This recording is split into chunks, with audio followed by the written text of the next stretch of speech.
Oh, what is he doing?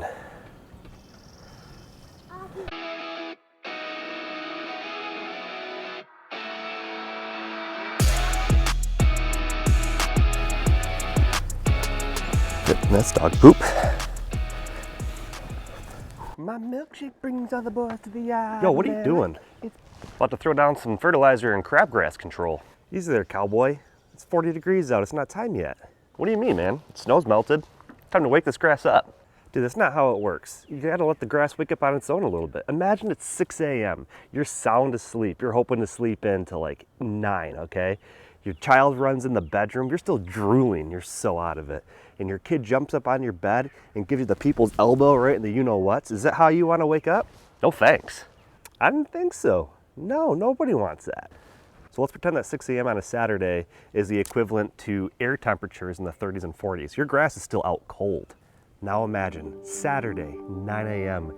You've been awake since 8:30, just slowly opening both eyes while you mindlessly scroll videos on TikTok and laugh.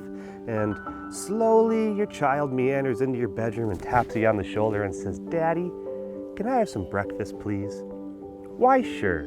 And you slowly get out of bed. How does that sound? Does that sound like something I could interest you in? Now that sounds nice. So now let's pretend that 9 a.m. is the equivalent to air temperatures outside, being mid-50s or maybe 60. It's been awake for a little bit, and now it's ready for a cup of coffee, or fertilizer in this case. Coffee does sound pretty good right now. When it comes to crabgrass preventer, we need to focus on soil temperatures and not air temperatures, because weed seeds start to germinate at 50 to 55 degrees. So we want to have our pre-emergent down just before 50 to 55 degrees hits, okay? Pre-emergent? Crabgrass preventer, same thing. But how do I know what my soil temperature is? Do I just use a thermometer like when I'm sick? Well, I probably wouldn't use your rectal thermometer like you usually do. I wouldn't do your lawn dirty like that.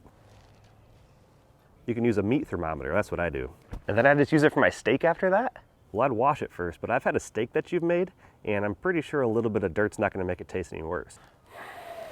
But what I usually do is I go to greencastonline.com, type in my zip code into the soil temperature map tool, and it'll actually show you your current soil temperature right here, right now, along with the 24-hour average, 5-day average.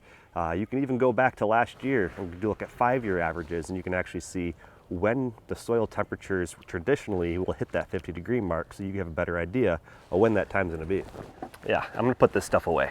It's probably a good idea. How about this? I'll send you a text when it's time to apply that stuff, okay? Hey, you wanna come over for a soda? Honestly, no, I don't. See you around, Kevin. Legend.